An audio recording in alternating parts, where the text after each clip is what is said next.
A very good morning, students. In my previous lecture, I have explained you Geography 4 chapter Urbanization of class 8, and now today I will continue with the same chapter. Before starting the chapter, I am giving you my previous lecture. So, in my previous lecture, I have explained you 5 smart cities in the world like Singapore, Barcelona, London, San Francisco and Oslo. And today my topic is characteristics features of smart city versus urban city. तो क्या characteristics features है smart cities या urban city के? तो सबसे पहले हम बात करते हैं inclusive technology driven development, inclusive technology driven development. तो इसमें हम बात करते हैं कि smart cities endeavour to use technology, information and data to improve infrastructure and services. तो बच्चों जितने भी स्मार्ट सिटीज होते हैं वो हमेशा ये प्रयास करते रहते हैं कि टेक्नोलॉजी का, इंफॉर्मेशन का और डाटा का बेटर यूज हो। किस चीज के लिए? To improve infrastructure and services, उस सिटी के इंफ्रास्ट्रक्चर को, उसके वहां के सर्विसेज को इम्प्रूव करने के लिए। तो दिस इंक्लूड एक्सेस टू, तो इसमें क्या इंक्लूड होता है बच्चों? बेटर टेक्नोलॉजी में क्या इंक्लूड होता है? वाटर, मतलब सबको वाटर मिले, electricity, affordable homes, education, health services and IT connectivity. तो this include access to water, electricity, affordable homes, education, health services and IT connectivity. तो अब हम दूसरी बात करते हैं e governance and public participation in government. मतलब e governance, a greater number of government services are offered online. मतलब बहुत बड़ी मात्रा में जो गवर्नमेंट सर्विसेज हैं उनको किस पे ऑफर करना चाहिए? ऑनलाइन पे ऑफर करना चाहिए। E governance specially on mobile phones, मतलब ई गवर्नेंस होना चाहिए किसमें होना चाहिए? मोबाइल फोन्स में। Making public services more affordable and enhancing accountability and transparency. तो ई गवर्नेंस होने से क्या हो जाएगा कि ये जो जितनी भी पब्लिक सर्विसेज हैं वो इजिली लोगों को अफोर्ड हो जाएंगी और उनके लिए उसके लिए उनको कोई भी मेहनत, बहुत ज्यादा मेहनत नहीं करनी पड़ेगी।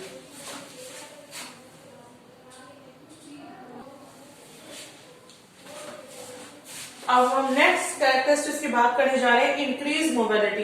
तो अर्बन मोबिलिटी, मोबिलिटी मतलब होता है बच्चों गतिशीलता, गतिशीलता।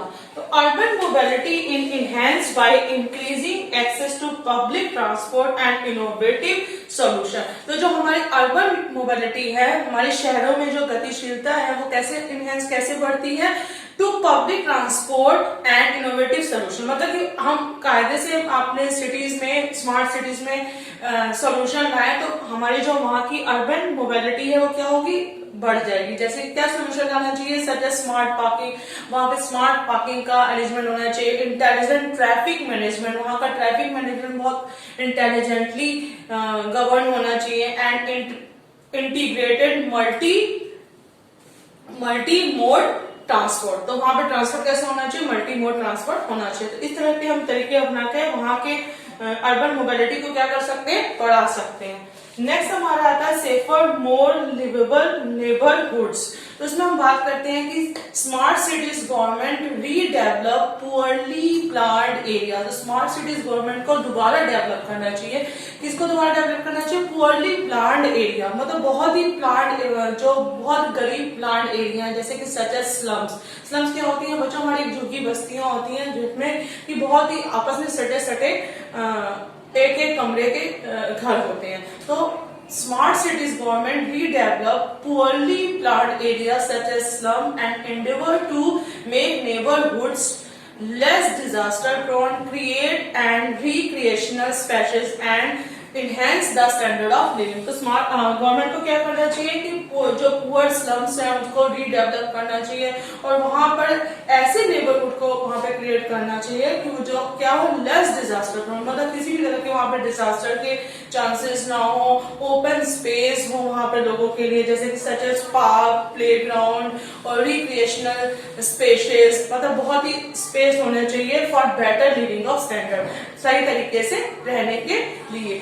Video surveillance is used to track criminals activity. तो वीडियो सर्विलियंस का वहां पे यूज करना चाहिए, मतलब कि क्या कहते हैं वहां पे रिकॉर्डिंग कैमरास लगाने चाहिए, जिससे कि क्या हो जाए कि हम क्रिमिनल एक्टिविटीज को ट्रैक कर सकें। अगर वहां पे कोई भी क्रिमिनल एक्टिविटीज हो रही है तो हम लोग इस हिडन कैमरा के जरिए उसको ट्रैक कर सकें। And security measures are take to protect senior citizens, women and children. और बहुत ही सिक्योरिटी मेजर्स यूज करने चाहिए, बहुत सुरक्षा के वहां पे नियम होने चाहिए, जिससे कि हम औरतों की और बच्चों की और सीनियर सिटीजन्स की सुरक्षा कर सकें।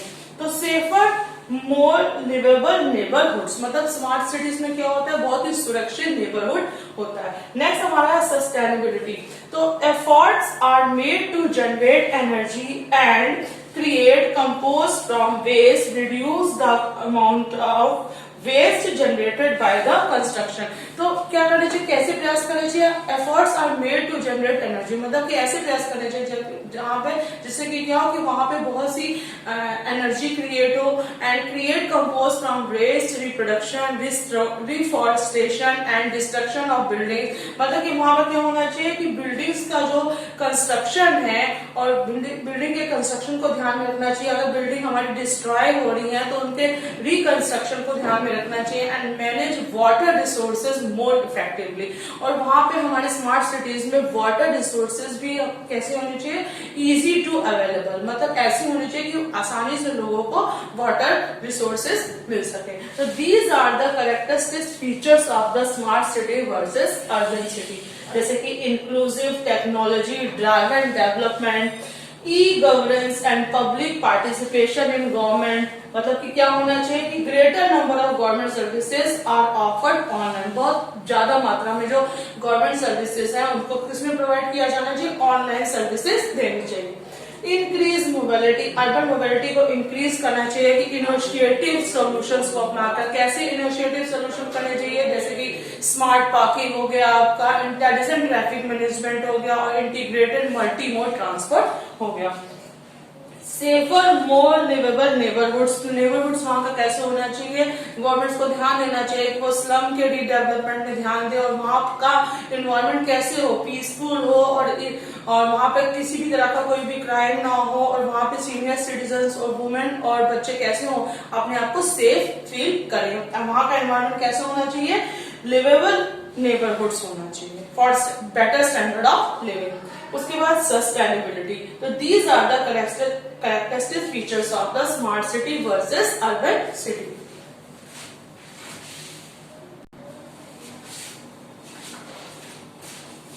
So student, this chapter is completed.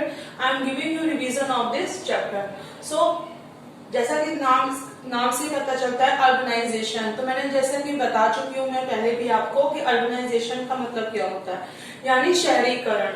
Urbanization refers to a process in which an increasing proportion of an entire population lives in cities and the suburbs of the cities। तो urbanization वो process होता है जिसमें कि हमारी population में, हमारे entire population का मोस्टली जो प्रोपोर्शन होता है वो कहाँ रहता है, शहरों में रहता है। Urbanisation occurs because people move from rural areas to urban areas. तो अर्बनाइजेशन कब अकर होता है, जब हमारे लोग रूरल एरियाज से अर्बन एरियाज की ओर माइग्रेट करने लगते हैं। Urban areas are those areas that prefer employment, shelter, food, good transport services, commercial services, medical services and education to their inhabitants। तो अर्बनाइजेशन एरिया, अर्बन एरियाज वो areas होते हैं जो ऑफर करते हैं employment, food, shelter, medical services offer करते हैं, good transport services offer करते हैं अपने सिटीजन्स को। तो हम बात करते हैं कि कॉजेज ऑफ अर्बनाइजेशन। तो there are many causes of urbanisation. सबसे पहले बात करते हैं इंडस्ट्रियलाइजेशन। जैसा कि मैंने आपको बता चुकी हूँ, आई ऑलरेडी टोल्ड यू कि व्हाट इज इंडस्ट्रियलाइजेशन, मतलब establishment of industries on a large scale. तो industrialisation it is one of the major cause of urbanisation. तो growth of industries has expanded the employment opportunity. जैसा कि आप जानते हो कि बहुत ज्यादा इंडस्ट्रीज का एस्टैब्लिशमेंट होने से क्या होता है कि एम्प्लॉयमेंट अपॉर्चुनिटीज बढ़ती है। तो जिसका रिजल्ट क्या होता है, rural people migrated to cities due to better employment opportunities। Now next is search of better job. So in rural areas mostly people depend on agriculture, but the main problem is that the all agriculture is totally based on the factors, on natural factors like climate and rainfall. तो हमारी agriculture natural factors पर depend करती है. तो in drought condition or any natural calamities, rural people have to migrate to town and cities. Now next is creation of employment opportunities, and now next is modernization. तो modernization का मतलब क्या होता है बच्चों? Modernization मतलब होता है आधुनिकीकरण. तो urban areas have to advantage of better infrastructure, better medical care, better educational services and better transport and communication services. तो जिसका रिजल्ट क्या होता है कि therefore rural people get attracted towards town and cities for better environment and comfortable life. Next है boundary changes. तो ये हमारे क्या हो गए? ये हमारे अर्बनाइजेशन के कॉजेस हो गए. Industrialisation, search of better job, modernisation and boundary changes. अब हम बात करते हैं कि इम्पैक्ट ऑफ अर्बनाइजेशन, कि अर्बनाइजेशन का क्या प्रभाव पड़ता है. तो urbanisation has both positive and negative impact. तो सबसे पहले हम बात करते हैं अर्बनाइजेशन के पॉजिटिव इम्पैक्ट के बारे में. तो सबसे पहले हमारा आता है क्रिएशन ऑफ एम्प्लॉयमेंट अपॉर्चुनिटी. तो जैसा कि आप जानते हैं कि as more and more people move to cities and town, मतलब जैसे जितने ज्यादा लोग शहरों और नगरों की ओर मूव करेंगे तो एम्प्लॉयमेंट अपॉर्चुनिटीज आर क्रिएटेड. जिसका परिणाम क्या होगा कि ज्यादा से ज्यादा एम्प्लॉयमेंट अपॉर्चुनिटीज अर्बन एरियाज में क्रिएट होंगी. नेक्स्ट हम बात करते हैं कि कन्वीनियंस. तो अर्बन areas urbanization give access to education, health, social services and cultural activities to people in cities than in a village. तो urbanization जो हमारा होता है, अर्बन एरियाज जो होते हैं बहुत ही एम्प्लॉयमेंट अपॉर्चुनिटीज देते हैं, हेल्थ, सोशल सर्विसेज प्रोवाइड करते हैं लोगों को गांव की तुलना में. तो इन compared to villages, life in cities are more comfortable.